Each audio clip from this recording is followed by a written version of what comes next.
Boa noite, pessoal. Estamos começando a última live da Mostra Brasil de longa-metragem. Boa noite, Léo, tudo bem? E hoje a gente vai conversar com dois realizadores, Marcelo e Léo Batista. Mas antes de passar a palavra para eles, eu vou conversar um pouquinho com vocês. Então, hoje é a última live da Mostra Brasil de longa-metragem. Mas vocês poderão continuar assistindo os filmes através da plataforma do Cardume, certo? Vocês acessam o site Festival de Cinema de Caruaru, clique em Cardume, preenche uma fichinha bem rápido lá e coloca cortesia Cardume e vocês assistem o filme que vocês tiverem pretensões e pode votar nele, certo? No dia 13 será a premiação, que vai ser transmitida através do canal do YouTube. Então não deixe de acompanhar a transmissão da premiação, ok? Outra coisa também que eu gostaria de dizer é que os filmes estão disponíveis até o dia 12. Só deixa eu pegar a ficha aqui rapidinho, que eu me perdi aqui. E também quem vai estar compondo o júri dessa mostra é Alexandre Taquari, Cíntia Falcão e Cláudia Pinheiro, ok? O festival tem o apoio de Ficção Filmes, Cardume, Brinde Graf, Cinevitor, Jornalismo Entre Linhas, Associação de Críticos de Cinema do Rio Grande do Norte, Programa do Filme e Edson Santos, que é radialista aqui de Caruaru. Muito obrigada.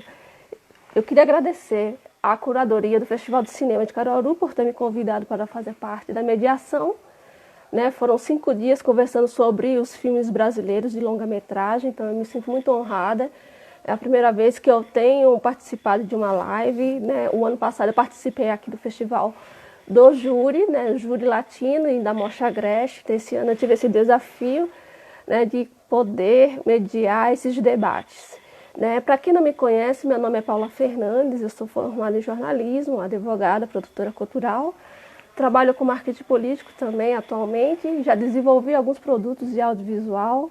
Então esses dias eu tenho conhecimento dentro da área de audiovisual já, e também estudo muito crítica, é uma coisa que eu gosto muito de crítica cinematográfica. Então, essa oportunidade de fazer a live me permitiu poder colocar meu senso crítico um pouquinho para fora. Então, a finalidade da live realmente é de você fazer essa troca com os realizadores, de você poder imergir no mundo dos realizadores. Confesso que eu entrei em cada filme me encantou de uma forma, cada filme me tocou. Então não tinha como eu não silenciar, não comentar os filmes, fugir do padrão engessado da Rede Globo de entrevista, porque a gente está numa live, e numa live a gente tem que ser descontraído, tem que brincar mesmo, tem que criar essa ambiência com o cineasta e enaltecer ele. E ao mesmo tempo, não só de enaltecer, eu enalteci, eu fiz minhas ponderações, fiz minhas colocações com muito prazer, porque o cinema brasileiro precisa que a gente enxergue com outros olhos, que enalteça o cinema.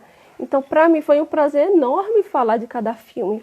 Burlei as regras jornalísticas, sim, mas foi com muito prazer, porque aqui quem é o protagonista do Festival de Cinema são vocês, realizadores, vocês grandes cineastas que estão aí na guerrilha, mesmo com orçamentos muito curtos, mesmo fazendo uma cena independente ou com financiamento, mas que estão lutando para ter seu trabalho reconhecido.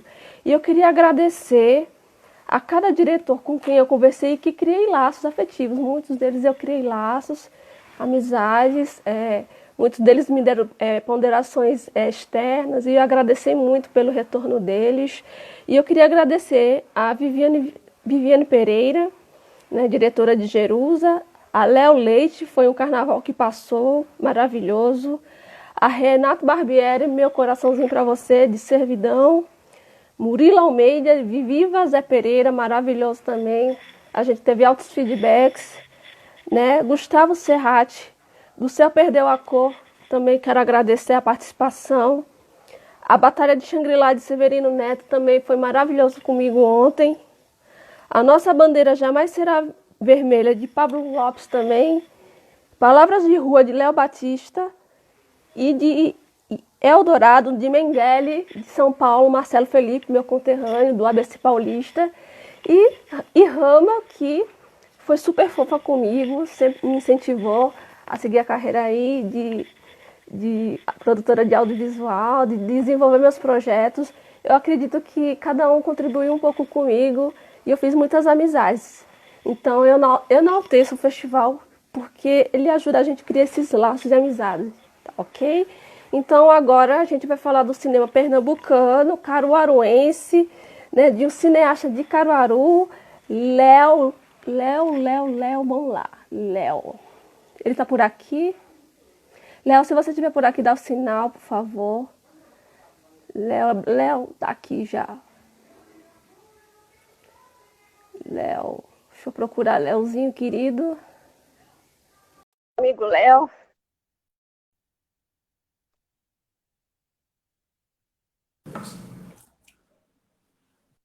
Olá, queridos. Olá, Léo, boa noite. Seja bem-vindo ao Festival de Cinema. Obrigada, estamos aqui em dose dupla. Em dose dupla. Eu tô vendo os dois diretores, né? Bem, Léo, eu sei um pouco do currículo dele, né? Porque eu conheci ele no Festival de Cinema no ano passado, a gente trabalhou no júri, mas de Paula eu não conheço o currículo. Então eu queria que vocês se apresentassem. Boa noite, pessoal. Boa noite, pessoal do Festival de Cinema, tudo bom? Eu me chamo Léo Batista, tenho 34 anos. Trabalho na área de audiovisual e teatro. 20 anos de teatro, 6 anos de audiovisual. Tem alguns cursos, formações também na área. E foi uma oportunidade ímpar fazer o primeiro longa-metragem aqui em Caruaru, mesmo sem apoio, mas foi uma oportunidade maravilhosa de estar fazendo esse trabalho emocionante, junto com Paula. Foi incrível a produção. E é isso. Oi, boa noite, eu sou Paula Monteiro. Eu faço teatro, estou no teatro há mais de 22 anos, mais ou menos isso. Eita, nasceu uma ruga. Há 22 anos. Há 8 anos eu estou dirigindo peça de teatro e tenho me encantado cada vez mais com o audiovisual, participando de alguns curtas, trabalhando na produção com o Léo, nessa parte da direção do Palavras de Rua, que me fez ficar com mais vontade de conhecer mais ainda essa área tão fantástica que é o audiovisual. Tenho um grupo de teatro para crianças e adolescentes e trabalho com um grupo de mulheres também aqui na Secretaria da Mulher, grupo de teatro Mulheres em Cena. De volta, eu preciso colocar o fone. Vocês colocam o fone porque tá dando eco. Ah, tá. Deixa eu ver. Eu acho que eu não tô com o meu aqui, não. Não tô com o meu fone aqui. Léo, não tá com o fone, não? Não, que eu não tô em casa. Então vai ter que ser com eco mesmo. Eita! Pelo computador não funciona, né? Não. A gente vai perder tempo se você fizer essa transferência. Tá bom. Léo, então, você fez esse longa-metragem baseado no livro que você adaptou, né, de um carioca. Isso. Que tem o mesmo título de Me Explica. Como foi o Então, roteiro. eu vivi 6 anos no Rio e eu conheci esse autor carioca chamado Felipe Saraiva, através de um colega meu. E me encantei com a escrita dele, com a história que ele escreve, com a vida que ele consegue colocar através dos livros. E Palavras de Rua veio para mim com uma emoção a mais, porque do início que eu li o livro, eu me encantei. E disse assim, eu nunca trabalhei com audiovisual, fazendo um filme, mas no primeiro momento que eu tiver, a oportunidade que eu tiver, eu vou fazer esse filme desse livro, porque era uma história muito comovente e eu queria mostrar a todos a história de João. Aí eu conheci Felipe, né?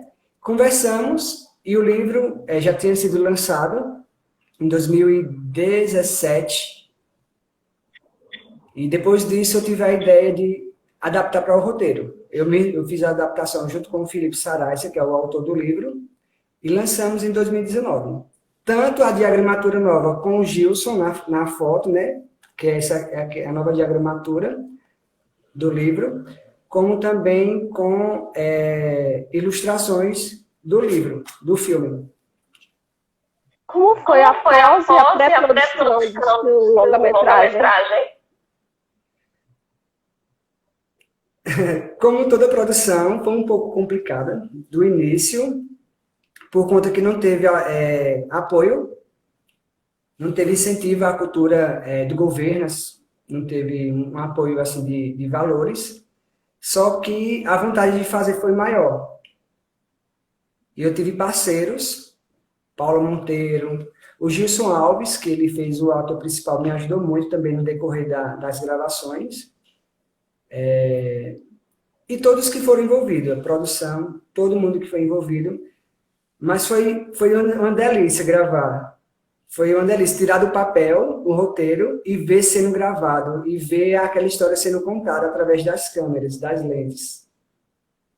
Léo, eu observei que teu roteiro, né, a tua narrativa, ela envolve desigualdades sociais, principalmente o julgamento que as pessoas fazem dos moradores de rua. Então, a narrativa geral do teu filme trata da desigualdade social e principalmente do preconceito que a gente tem com relação às pessoas que moram na rua. E Gilson fez esse papel muito bem, né? Isso. A história de João, ele mostra essa desigualdade, esse preconceito que a sociedade tem com as pessoas que moram na rua. E veio a calhar, assim, momentos que quanta gente não está na rua e a gente tem aquele preconceito. E depois que você assiste o filme, você consegue começar a tratar o morador de rua de outra forma, com mais respeito, não tendo a desigualdade social e querendo ajudar, porque comigo, assim, acontece muito isso. Eu já saí para uma festa e voltei para casa para pegar um lençol que eu tinha para cobrir o morador de rua. E isso aqui me toca muito, porque isso veio através também do filme que eu gravei, do livro que eu li. E o interessante também é que os próprios atores, eles também tiveram essa sensibilidade, né? Esse feeling de perceber o que a história está trazendo no livro, a forma como foi posta no roteiro por Léo, e eles começam também a ter uma nova visão, a ter uma outra forma de ver a pessoa em situação de rua, né? E com João especificamente, há um porquê, há uma justificativa dele estar na rua, né? Por que ele foi parar na rua? Então, isso toca muito as pessoas que assistiram, né? E vai tocar quem não assistiu ainda. Porque não é simplesmente quem mora na rua não mora porque quer, não é uma escolha, né? Quem é que quer morar na rua? Deixar o seu lar, né? A sua proteção familiar, né? O seu aconchego para dormir ao relento, né? Dependendo dos outros.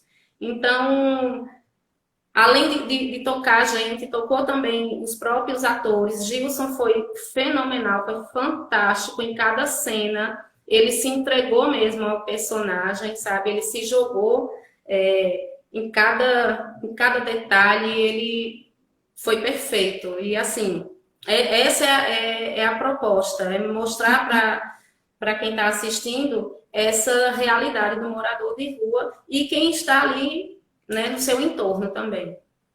Eu vi uma entrevista de Gilson, né, que ele comenta da dificuldade que ele teve na preparação do elenco, no sentido de que ele teve que ter a vivência para poder viver o personagem de rua. E foi bem comovente o depoimento dele, porque é uma realidade de quem mora aqui em Caruaru. Eu mesmo passo pela rua, também vejo esse desprezo que a gente tem pelas pessoas. Mas interessante também na narrativa foi quando vocês mostraram que a família de Gilson é disfuncional. E que todo motivo dele parar na rua foi por conta da família dele. Disfuncional. Isso. Isso. Uma família assim, Tava no roteiro, tava no livro, hein? Você tá no livro. Assim, no livro tem mais história de João, porque a gente gravou 4 horas de material e tirou 1 hora e 39 minutos. Mas tem muita história de João no livro. E realmente o que levou, o pivô de tudo isso, foi o pai dele, que era alcoólatra, que batia na mãe, que fez ele sair de casa para querer algo melhor, querer ajudar a mãe, tirar ela daquela situação que ela vivia. Isso foi o pivô dele sair de casa, realmente. E como todo mundo, assim, tem pessoas que têm sorte, saem de casa, vai para outra cidade, conseguem a oportunidade. Mas tem pessoas que saem de casa e não conseguem a oportunidade. E mostra o quanto uma família desestruturada acaba com a vida de uma pessoa, né? Porque mostra também não só o morador de rua, né, a pessoa em situação de rua, como a desestrutura de uma família, né? O alcoolismo do pai, a violência também, né? A violência doméstica sofrida pela mãe. E isso tudo desestruturou e fez com que João realmente saísse de casa, porque ele não estava mais aguentando aquela vida e também estava com medo, né? Medo do pai dele. O interessante também foi ver no roteiro de vocês, na hora da cena, eu não vou ficar dando spoiler, a pista que é bem interessante. É muito sensível o olhar de vocês dois. Mas eu queria saber o tempo de gravação e o tempo de finalização. E depois, qual foi o tempo? Quando vocês distribuíram a primeira vez também? A gente teve um projeto, assim, o roteiro eu escrevi em 3 meses. Eu adaptei, né? Foi de julho até outubro de 2018. Em janeiro, a gente começou a gravar. Teve uma pausa em fevereiro do carnaval. Voltamos em março e continuamos até junho. Quer dizer que foram 6 meses, de 5 a 6 meses gravando. Gilson é de fora, ele é da Paraíba. Ele tinha que se deslocar para vir para cá. Ele foi um guerreiro, que ele realmente estava aqui toda semana para gravar. Com as dificuldades que temos de estar se deslocando, de estar em outro estado. Ele abriu mão de muita coisa, né? Lá no lugar onde ele mora, para estar aqui com a gente. Mas foi fenomenal. E foi 6 meses de gravações. E a finalização veio quando a gente lançou, no dia do lançamento, em outubro. Isso. Foi em outubro. No dia que a gente lançou, foi no dia que a gente finalizou. Olha, na Bienal de Livro, né? E vocês foram pro programa da FAP, como foi? A gente lançou lá na Bienal, foi fenomenal, porque os fãs do livro, que tem os fãs que acompanham o Felipe Saraiva, estavam lá, tiraram foto com o Gilson autografou os livros todos que estavam saindo, e a gente assistiu o filme lá na Bienal, e logo após a gente foi para Fátima. Ela também tirou foto com o livro e teve todo aquele momento especial. E voltamos, assim, muito felizes pela oportunidade. E a gente agora, pelo filme, está no festival, né?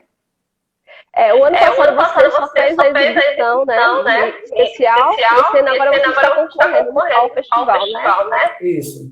Né? Muito bem. E foi essa questão de distribuição? Você já teve exibido em outras mostras, foi, Léo? A gente está...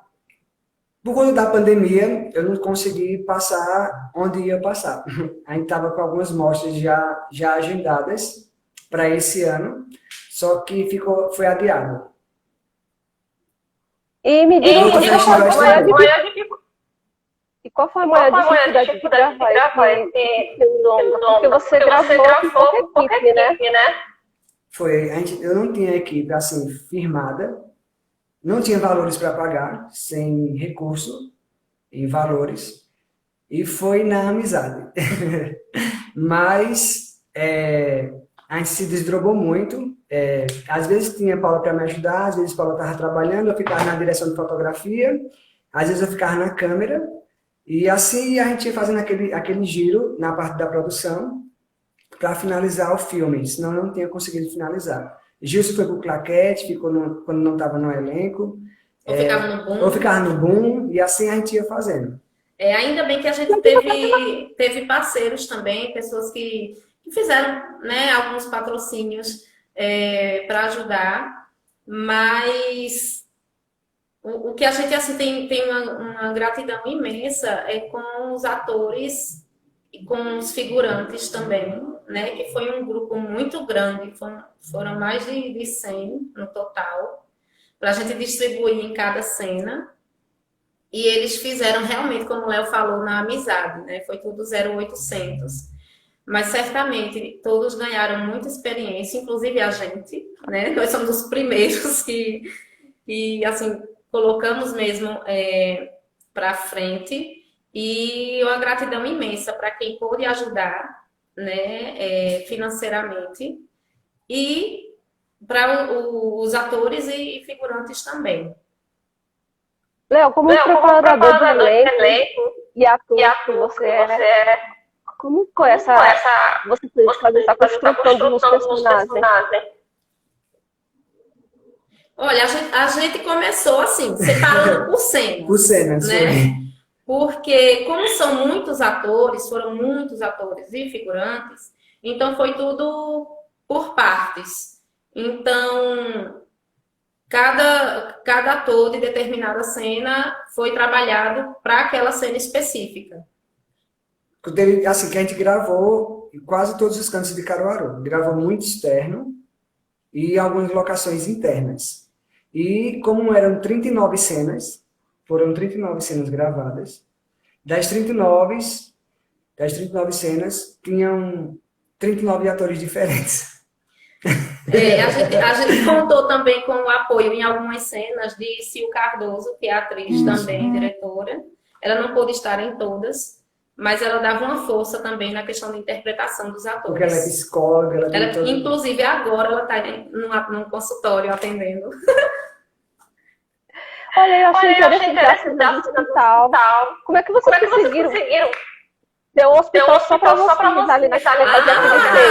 Tem algo chamado amizade. Então, gravamos 11 horas no hospital. Eu sou, assim, os donos do hospital são grandes amigos meus. E eles emprestaram, né? Naquele dia, é um hospital particular, né? Naquele dia, foi um domingo, não foi? Naquele dia o hospital estaria fechado. E aí a gente só ficou o porteiro mesmo. E assim, a gente teve um hospital só pra gente. Pudemos usar recepção, sala, corredor, alguns equipamentos, né? Poucos, tipo a cadeira de roda, né? Enfim. Mas assim, foi muito bom. Né? A gente ficou muito feliz. Agradeço a Rose. Foi no Hospital Santa Águeda, aqui de Caruaru. Conheço. Eu acho muito interessante, porque assim, eu também amarrado o roteiro de vocês, porque eu não imaginava que ela ia estar no sanatório. Inclusive a atriz que eu te falei, Sil Cardoso, ela interpreta a médica, a psiquiatra Bárbara. Porque é todo personagem. Ela é a atriz. Esqueci de dizer. Ela é a atriz que interpreta a Bárbara. Ela também é preparadora e é diretora e é psicóloga. Enfim, ela é multi. E também não podia deixar de agradecer, né, a pessoa que nos ajudou no final de tudo, que foi a pós-produção, a Brendo Roston e a Emily Eduarda, que é lá da SES, que faz curso de jornalismo. Eles foi que deram, assim, o fechamento comigo para edição. Porque como não teve muita produção, teve algumas falhas de continuidade, como todo projeto que não tiver um continuista presente acontece, e eles conseguiram comigo transformar o roteiro, porque o roteiro gravado não era dessa forma. A gente conseguiu transformar o roteiro e contar a história para ficar magnífico como ficou. Tem uma Maravilhoso. curiosidade bem interessante também, é que teve uma cena que ela foi gravada em uma favela aqui. E a gente conheceu, né, algumas famílias que são moradoras de lá. Algumas não estão mais lá, né? E no período de gravação, Léo e alguns amigos compraram cestas básicas para doar para essas famílias. Porque a gente foi muito bem acolhido lá, sabe? Quando nós fomos gravar. Primeiro, quando a gente chegou, foi aquela festa, né? Todo mundo queria saber o que era que estava acontecendo.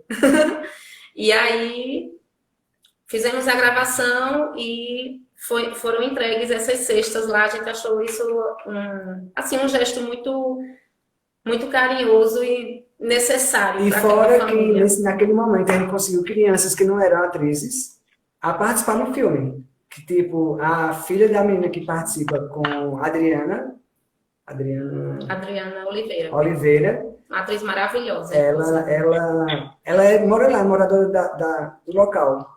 E foi bem interessante, porque a gente precisou, né, levar o termo de autorização de imagem, né? E aí a gente foi conversar com a mãe para explicar do que é que se tratava. E a gente chamou também a família para assistir no dia da estreia, né? E assim, foi um momento muito lindo. Foi muito especial.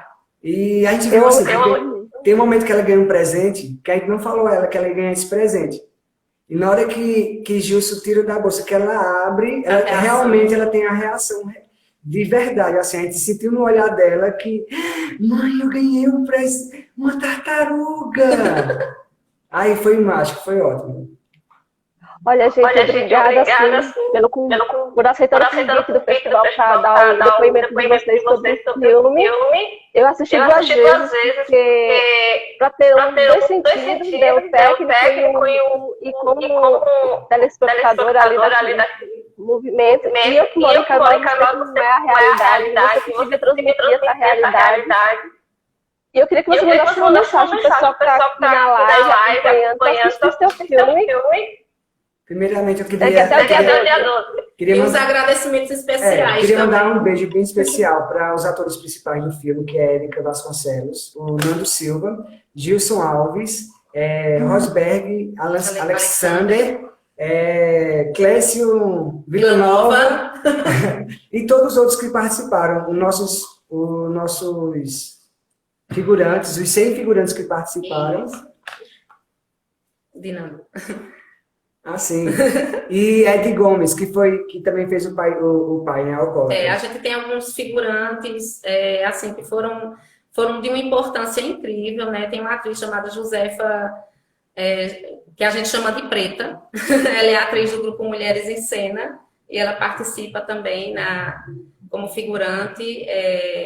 Valdete, Eliane Paixão. Então, assim, tem figurantes maravilhosos. E a mensagem é: assistam a Palavras de Rua, vocês vão amar, vocês vão ter uma outra visão de questões sociais, assim, super importantes, da questão da violência doméstica, estrutura familiar, alcoolismo, situação de rua. É um filme, assim, muito tocante, muito emocionante. Um convite especial até o dia 12, né? Está disponível na plataforma. Deixe seu like lá pra gente. Assista, se emocione com o João. O João, eu tenho certeza que ele vai entrar na casa de vocês e vai fazer vocês se emocionar, como eu me emociono quando eu leio o livro, quando eu assisto o filme. Toca mesmo o coração. Realmente é um filme tocante, sensível e que aborda família disfuncional, violência doméstica e desigualdade social, né? São três realidades. Isso. Um beijo, sucesso para vocês. Obrigada pelo convite da live. Eu que agradeço. Boa noite. Até Tchau, mais. tchau. Tchau, pessoal. Liga aí. Tu fecha dela.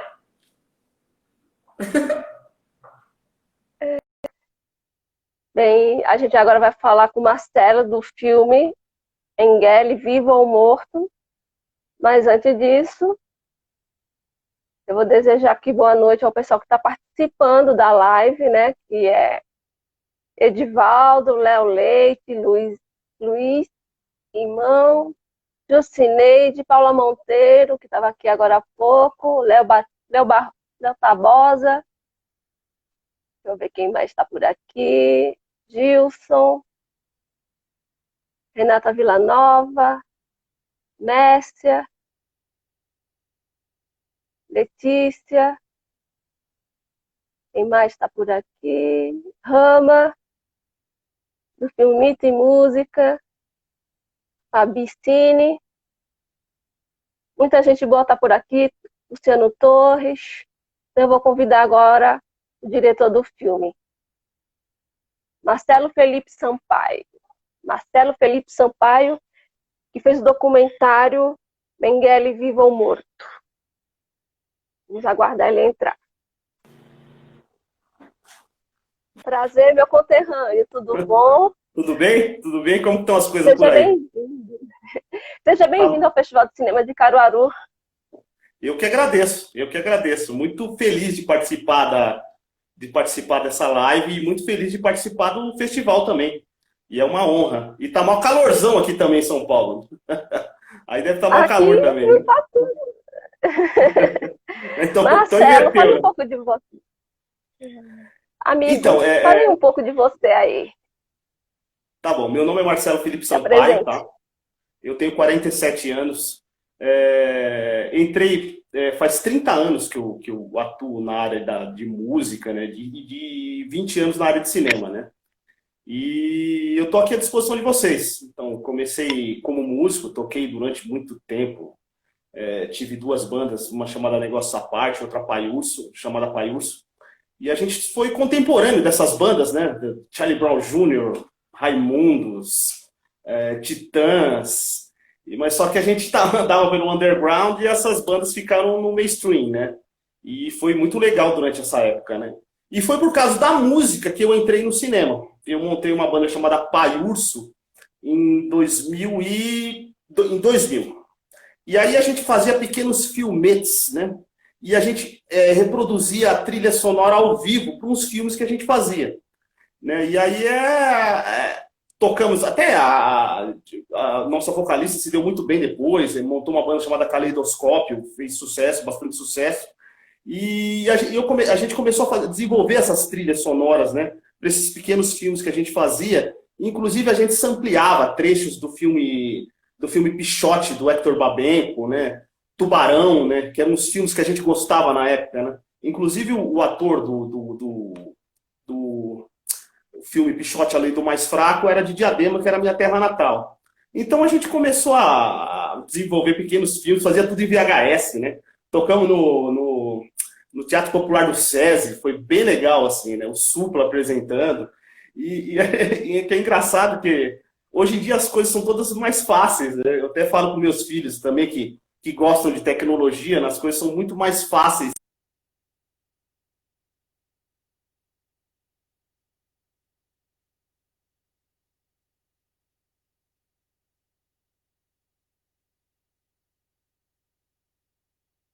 Tá cortando, viu? A internet tá com a conexão bem ruim, viu, Marcelo? A conexão. Maravilhosa. Tá.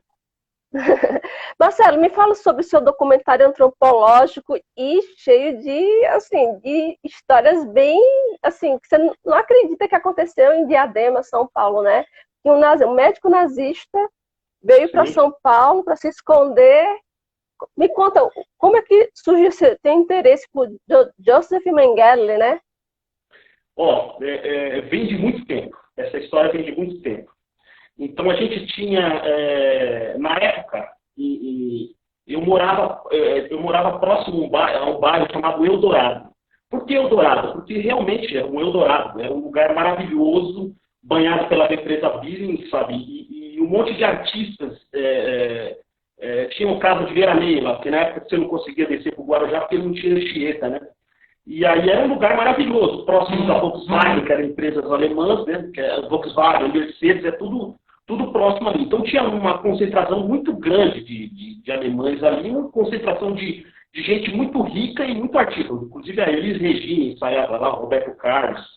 Tá, e aí, eu sempre, a gente, inclusive na música, a gente ia ensaiar no bairro, próximo, na rua onde morava um tal de Seu Pedro, né? E isso nos anos 90, né?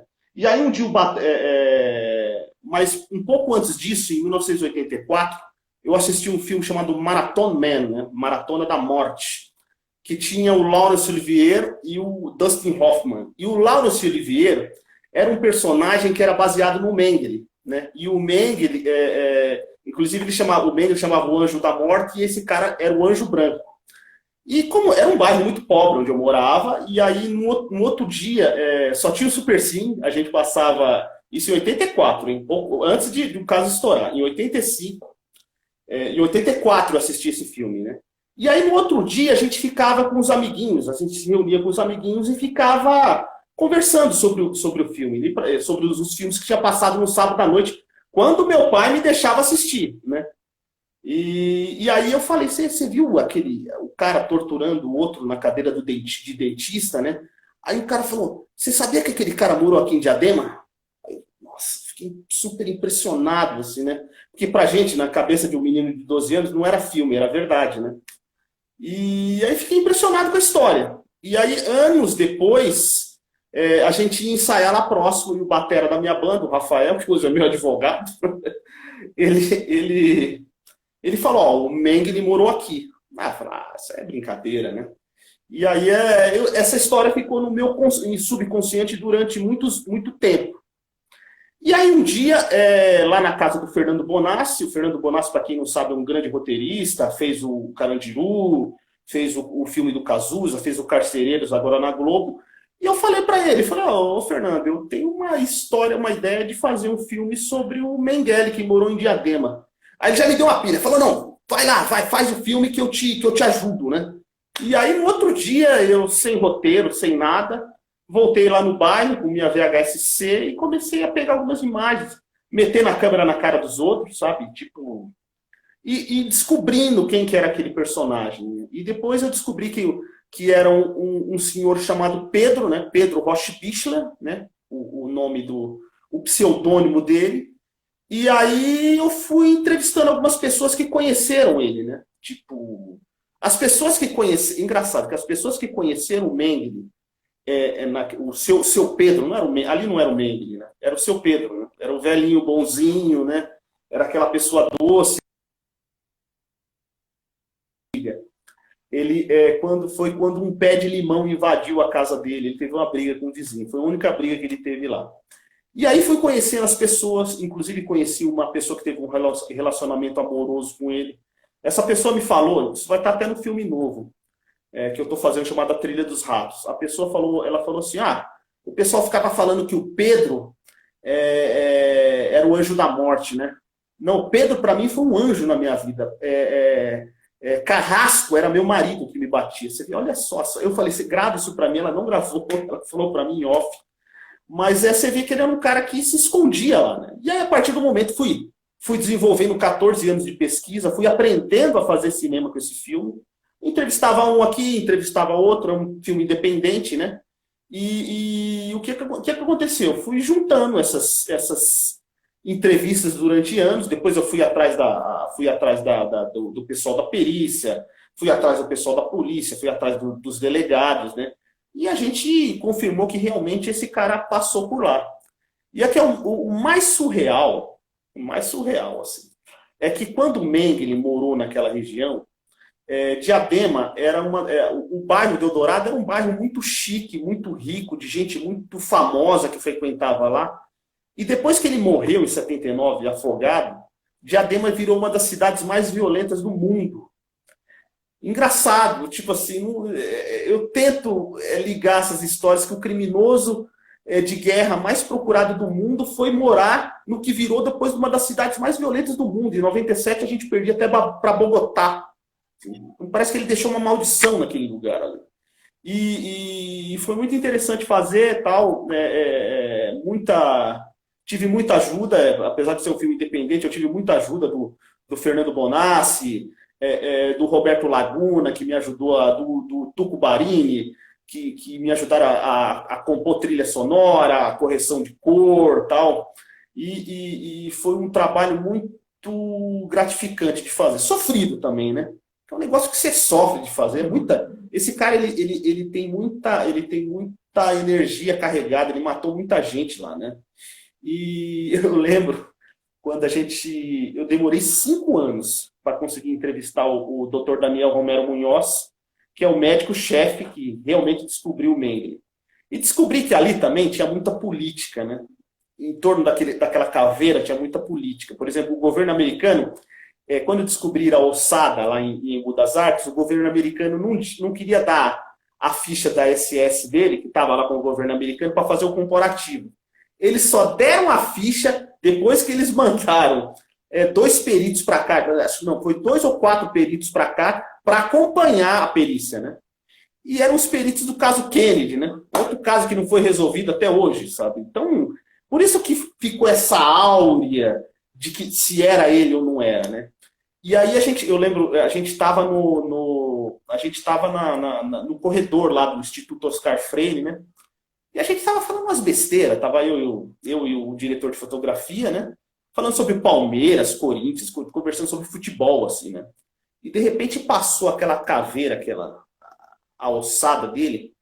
Mas sabe quando você assiste um filme, assim, quando passa aquele negócio,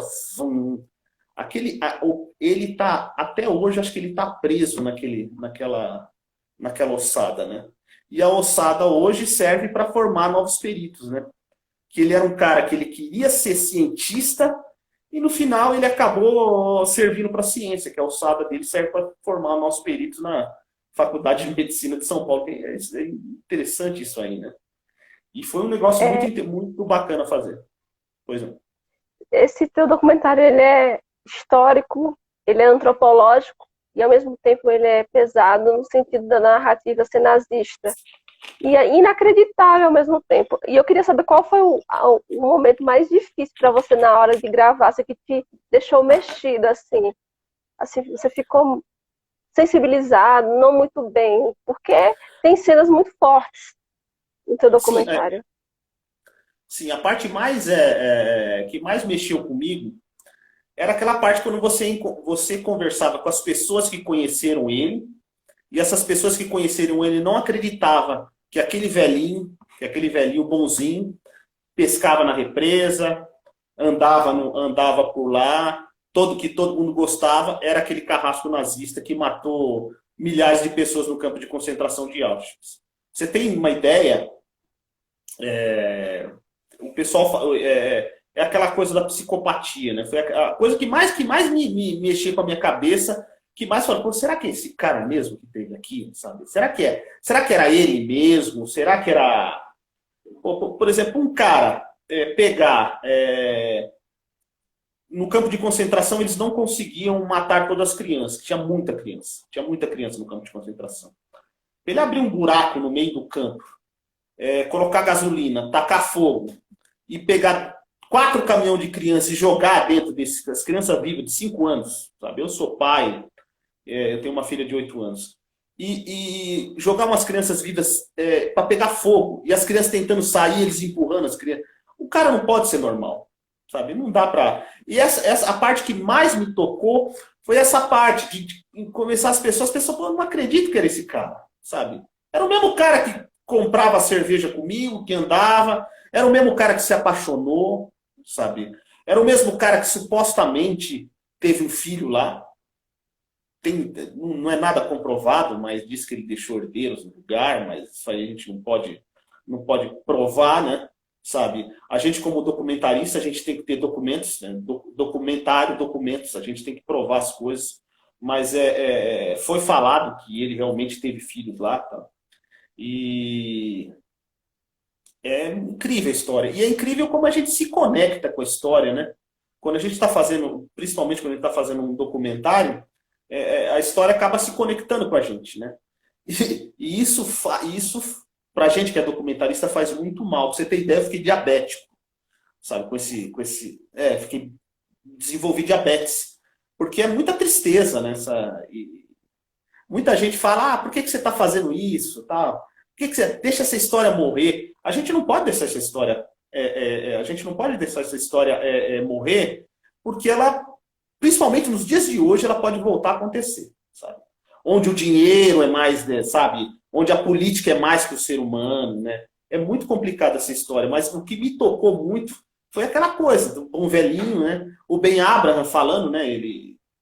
Eu até cortei algumas coisas, mas o Ben Abraham falou, pô, o cara matou minha mãe, sabe? O cara matou meu irmão, fiquei sozinho, sabe? Ele tinha um ódio quando ele falava. É engraçado que ele era o Ben Abraham era um cara muito bem-humorado, né? Mas quando ele falava daquela coisa, você via. E você vê que ele era um cara bem-sucedido, um cara, você vê que já era um cara rico, tá, um cara lançou vários livros, assim, mas quando falava naquilo lá, é uma marca que o cara tinha no coração, né? E ele morreu falando que não era ele. Morreu falando, não era esse Mengele de Diadema lá, o nosso Mengele, não era ele. Ele falou que os Estados Unidos pegou todas as experiências dele, levou lá para os Estados Unidos e usava na indústria farmacêutica, né? Eram experiências para fins militares, né? Jogava os caras dentro d'água, esperava para quanto tempo o cara morrer, né? Foi bem complicado isso aí. Engraçado que o teu título é Eldorado, Mengele, Vivo ou Morto, mas antes era Túmulo de Reich, é verdade? Era ABCD, o túmulo do Reich. Porque era uma homenagem, só que eu botei em homenagem ao bairro, que o Eldorado virou o Eldorado dos crimes internacionais, né?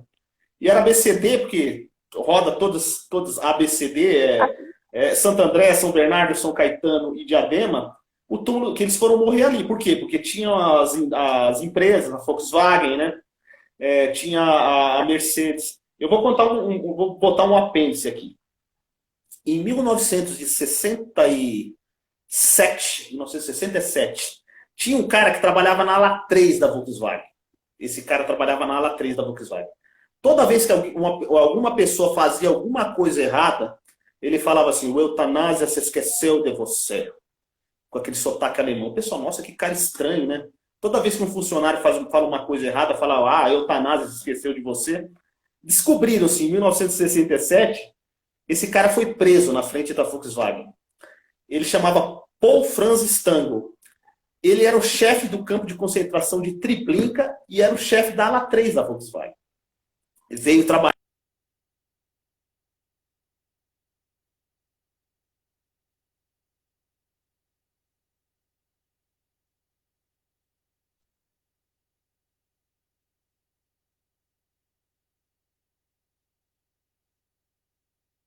Tá cortando, tá?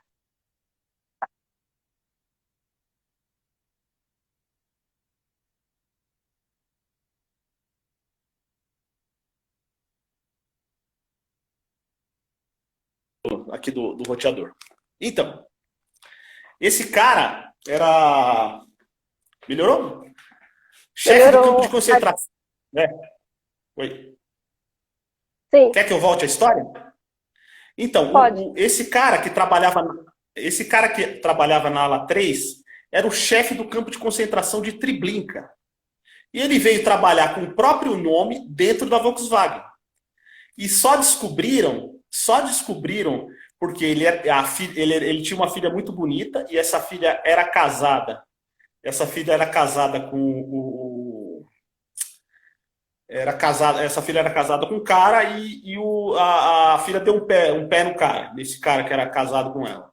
E o cara foi lá e denunciou ele lá no Instituto Simon Wiesenthal, lá na Áustria, e ele foi preso aqui.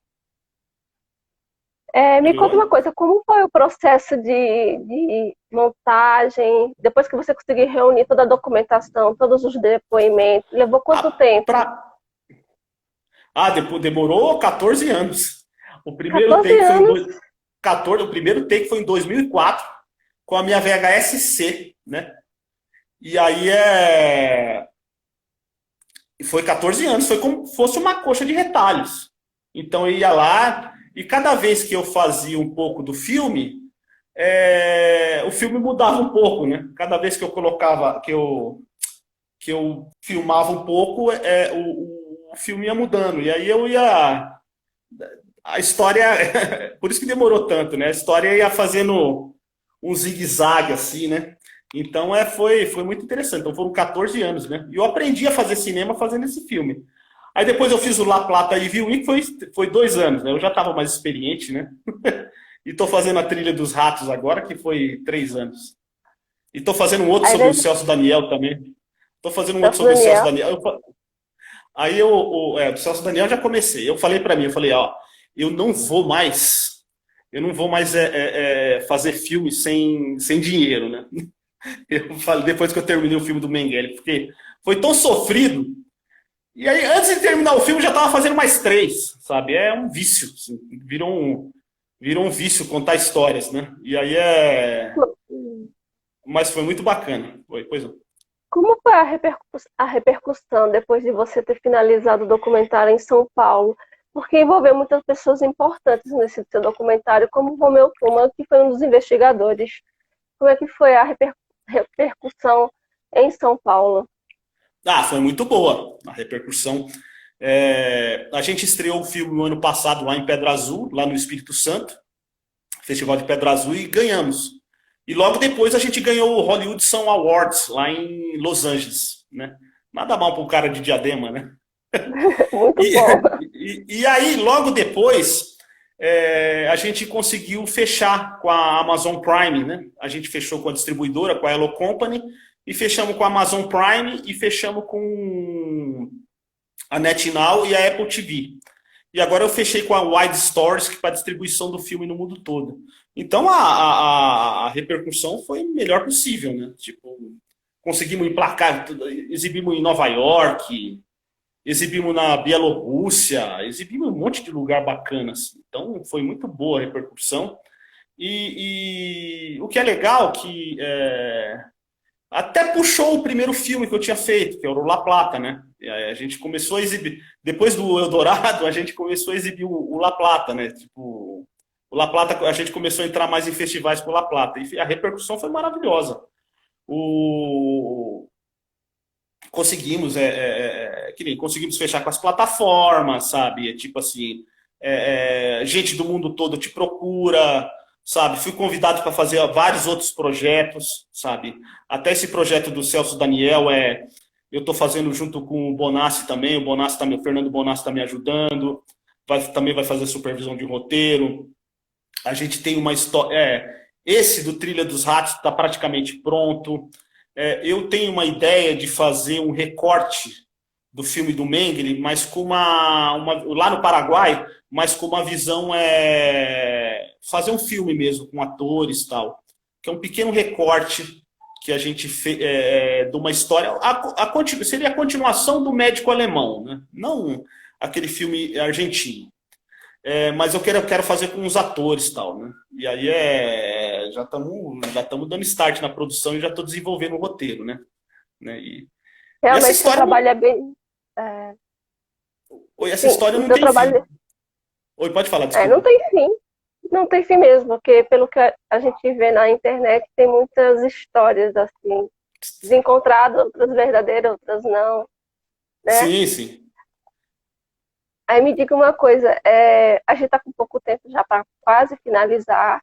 Eu sei que seu trabalho ele tem rodado não só em festivais, mas também em plataformas de streaming. Depois que passar o festival de cinema, vocês podem prestigiar o filme pelas plataformas de streaming que acabei encontrando. E eu queria que você mandasse uma mensagem para o pessoal que está acompanhando aqui a sua live, prestigiando, para acompanhar o seu filme aqui no festival, que não teve a oportunidade de conhecer esse trabalho, esse documentário muito bonito, né, cheio de narrativas históricas, de pessoas que já passaram pela Alemanha nazista, né, pelo campus de Auschwitz. Então, fala aí um pouquinho para o pessoal assistir teu filme. Galera, assistam Eldorado, Mengele Vivo ou Morto. Por quê? Porque é uma história que a gente não pode deixar que ela seja esquecida.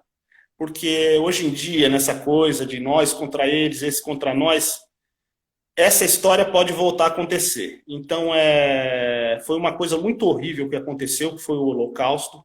Então, esse filme é para conscientizar as novas gerações que houve uma guerra, que houve gente que fugiu para cá, que houve criminosos, muitos criminosos aqui no Brasil e que morreram impune, sabe? Então, Por isso que é uma história que a gente não pode deixar morrer. E assistam no Festival de Cinema de Caruaru, sabe? Que estamos aí. Pena não poder estar aí, eu adoraria estar aí assistindo aí com vocês. Mas vai tá online aí esses dias e não percam aí.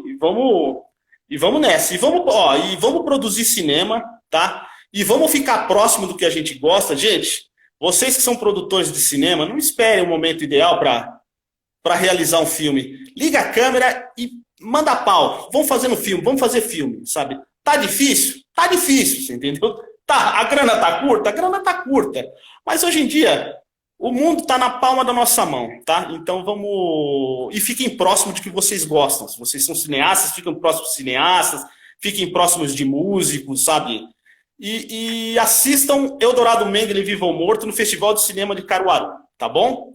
E é isso aí. Boa noite, Marcelo. Um prazer ter falado com você. Um beijo, sucesso também. Beijão, muito obrigado. E um abração para todo mundo aí do festival aí. E se Deus quiser, ano que vem a gente vai estar aí de novo, hein? Tá bom? Beijo. Se Deus quiser. Cheiro. Tá bom. Até mais. Tchau. Até mais. Tchau. Tu desliga aí. Tchau. Tchau. Gente, a gente vai encerrar a live. Essa foi a última live.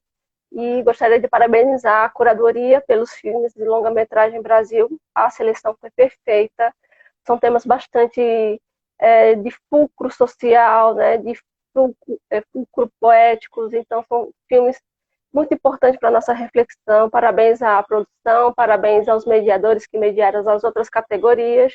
Foi uma honra para mim, primeira vez estar participando, poder trazer um pouco do meu olhar e também trocar essa ideia com os realizadores e principalmente a gente enaltecer esse trabalho do cinema, porque eles precisam de visibilidade e a gente precisa enaltecer e enriquecer a narrativa deles.